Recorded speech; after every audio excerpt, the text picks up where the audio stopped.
28th July, 1946.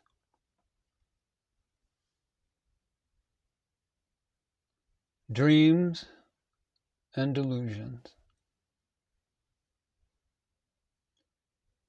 Dear brother, some time back, a North Indian came here and stayed for some days.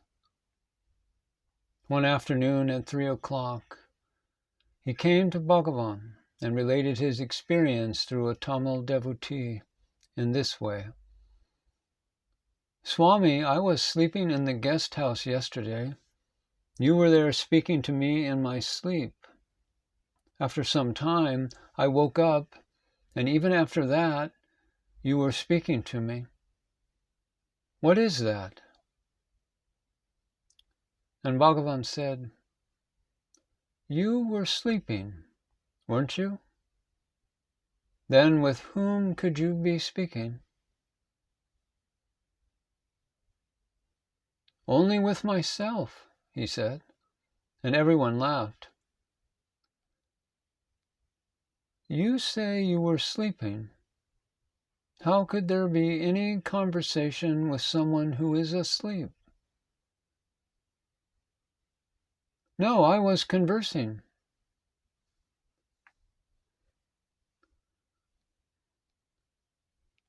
That meant that even though the body was asleep, you were awake.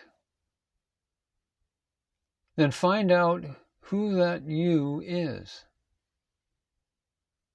After that, we will consider the conversation during sleep, said Bhagavan. There was no reply at all. Looking at all the people with a kind look, Bhagavan said, There are only two things, creation and sleep. There is nothing if you go to sleep. You wake up and there is everything. If you learn to sleep while awake, you can be just a witness. That is the real truth. In the same manner, some time back, Subramaya asked Bhagavan, What is meant by Asparsa Rupam? And Bhagavan said, It means that a thing is visible but not tangible. Well, then what is meant by Chaya Rupam? That is the same thing. It appears as a shadow. If you examine it, you will find nothing. Call it God, devil, dream, vision, or inspiration, or whatever you like. All this is existent if there is someone to see it.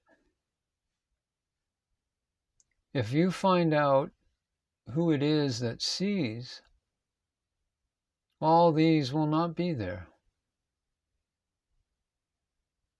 That which is nothing, that which is the source of everything, is the self. Without seeing his own self, what is the use of a man seeing other things? Said Bhagavan. Recently, a person told Bhagavan that he had a friend who could see the limits of the Sukshma Shakti, or the subtle powers, that he had seen the limits of the subtle power of the Mahapurushas, the great souls, that among them Sri Aurobindo's subtle power light extended to a distance of 7 furlongs, that of Bhagavan's. He could not see up to 3 miles, but could not see to what further distance it extended, and that the power light of Buddha and others had not extended to that much distance. Having heard him patiently till the very end, Bhagavan said with a smile, please tell him that he should first look into his own power light before looking into the extent of the subtle powers of so many others. What is all this about the limits of subtle powers and examining them? If one looks into one's own self, all these silly ideas do not come up. To him who realizes himself, all these are mere trifles.